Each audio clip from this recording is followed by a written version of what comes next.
নকশা লাইভে সকলকে স্বাগতম। আজ আমরা জানবো ইলাস্ট্রেটরের সব থেকে ইম্পর্টেন্ট টুলস পেন টুল সম্পর্কে।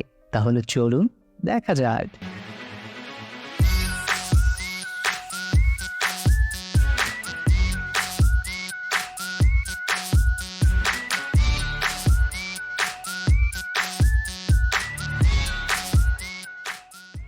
সাধারণত আমরা বেসিক শেপগুলির বাইরে যতগুলি শেপ তৈরি করি তার 90% শেপই তৈরি করি আমরা পেন টুল দিয়ে। তাহলে চলুন আজ জেনে নিই কীভাবে পেন টুল ব্যবহার করতে হয়। আপনারা দেখছেন পেন টুল, যার শর্টকাট কি পি। সো আপনি কিবোর্ড থেকে পি প্রেস করলে পেন টুলটি সিলেক্ট হয়ে যাবে। পেন টুল মূলত কতগুলি বিন্দুর যোগফলের মাধ্যমে একটি শেপ তৈরি করে। দেখুন, আমি একটি বিন্দু দিলাম এবং আরেকটি বিন্দু দিলাম, দুটির একটি যোগফল তৈরি হয়েছে এবং একটি হ্যান্ডেল এসেছে, যে হ্যান্ডেলটি নির্দেশ করবে পরবর্তী আপনার বিন্দুটি কিভাবে যোগ হবে। দেখুন, একটি ব্লু কালারের লাইন দেখা যাচ্ছে। আমি যদি এখানে একটি ক্লিক করি তাহলে দেখুন একটি হ্যান্ডেল ফিনিশ হয়ে গেছে, অর্থাৎ আপনি এবার আপনার পছন্দ মতো বিন্দুটি দিতে পারবেন। দেখুন, আমি হ্যান্ডেলটি বন্ধ করে দিলাম, আমি আরেকটি বিন্দু নিয়ে নিচের দিকে টান দিলাম, আবার হ্যান্ডেলটি বন্ধ করে দিলাম। এবার আমি পূর্বে প্রথমে করা বিন্দুটির পর এসে আবার একটি ক্লিক করলাম, অর্থাৎ এটি পরিপূর্ণ একটি শেপ তৈরি হয়ে গেল। এবার চলুন আমরা পেন টুলের কিছু ফ্যামিলিয়ার টুল দেখে আসি। অ্যাঙ্কার পয়েন্ট টুল, যার shortcut shift C. Anchor point tool সবসময় অ্যাঙ্কার পয়েন্ট টুলগুলোকে এডিট করে। দেখুন, যে কার্ভটি ছিল সেই কার্ভটি চলে যাচ্ছে, আবার এখানে ক্লিক করলে কার্ভটি চলে যাবে নিচেরটা ক্লিক করলে দেখুন হ্যান্ডেলটি আছে, হ্যান্ডেলটি দেখুন নিচেটা থেকে ক্লিক করার সাথে সাথে আবার কার্ভ চলে গেল। এবার আমরা পুনরায় আবার কার্ভ করতে পারি, জাস্ট মাউসের বাম বাটন প্রেস করে টান দিলে দেখুন পূর্বের নাই আবার হ্যান্ডেল এবং কার্ভ দুটি চলে এসেছে। সুতরাং অ্যাঙ্কার পয়েন্ট টুল দিয়ে আমরা কি করতে পারি, আমরা আমাদের অ্যাঙ্কারগুলোকে এডিট করতে পারি। এই হলো পেন টুল এবং অ্যাঙ্কার পয়েন্ট টুলের কাজ। এরপরে আমরা আরও তিনটি পেন টুলের কাজ দেখব। দেখুন, এই হ্যান্ডেলগুলো কিভাবে এডিট করতে হয়। আমরা জাস্ট হ্যান্ডেলটি ধরে উপর নিচে ডানে বামে যেদিকেই সম্ভব আপনি দিতে পারবেন।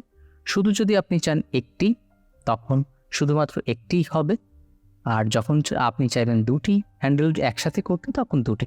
একটি করতে হলে আপনাকে অল্ট প্রেস করে করতে হবে। চলুন এবার আমরা দেখে আসি অ্যাড অ্যাঙ্কার পয়েন্ট টুলে কাজ, যার shortcut plus. Add anchor point tool কী করে, আমাদের একটি একটি করে অ্যাঙ্কার পয়েন্ট বৃদ্ধি করে, অর্থাৎ বাড়িয়ে দেয়। আমি এই পাতের উপরে যেখানেই ক্লিক করব দেখুন নতুন একটি অ্যাঙ্কার পয়েন্ট তৈরি হয়ে যাবে। আপনার এভাবে আপনার ড্রয়িং অনুযায়ী যতগুলি অ্যাঙ্কার পয়েন্টের প্রয়োজন আপনি নতুন করে প্রত্যেকটি অ্যাঙ্কার পয়েন্ট সৃষ্টি করতে পারবেন। এবার চলুন আমরা দেখি ডিলিট অ্যাঙ্কার পয়েন্ট টুল, যার শর্টকাট মাইনাস।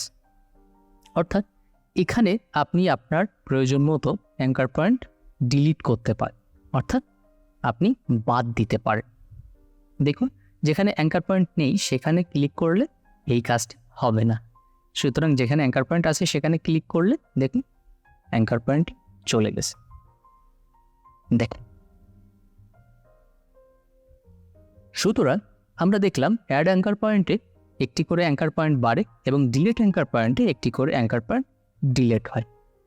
সো এটি একটি শেপ তৈরি করার বেসিক যে বিষয়বস্তুগুলো সেগুলি দেখলাম।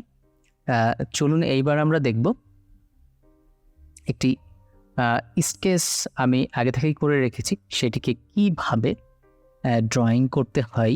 চলুন আমি প্রত্যেকবার দেখুন আমি হ্যান্ডেলটিকে বন্ধ করে দিচ্ছি আমার প্রয়োজন অনুযায়ী কার্ভ নেওয়ার জন্যে। সো আমি যদি হ্যান্ডেলটি বন্ধ না করতাম তাহলে কি হতো, ক্লিক করলে এই আগের লাইনের রেশিও অনুযায়ী একটি করে কার্ভ হতো। তাহলে চলুন আমরা দেখে নিই কীভাবে আমরা এটি শেষ করছি।